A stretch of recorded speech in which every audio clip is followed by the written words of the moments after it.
Itong menu natin ngayon ay napakadaling gawin at konting ricados lang ang kailangan natin. Na kahit ikaw ay baguhan lang sa pagluluto, ay simpleng-simple lang at siguradong makukuha mo ito kaagad. Tara na magsimula! Lagyan lang natin ng seasoning ang ating baka, konting soy sauce, oyster sauce, tapos lagyan natin siya ng konting paminta, at hayaan natin siyang mamarinate na 1 oras.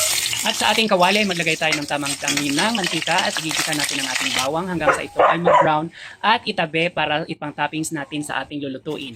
At yun na rin natin isasangag ang ating baka para magkalasa sa loob ng 3 minuto at lagay natin ang ating butter at hayaan itong matunaw. Pagkatunaw ay lagay natin ang 2 baso nating tubig at hayaan siyang kumulo hanggang 40 minutes. Pagkalapis ng 40 minutes ay balikan natin siya at taran, ito na siya ang ating luto for today's video mga madam. Ready na siya for dinner. Maraming salamat. Thank you for watching. Follow for more. Bye-bye.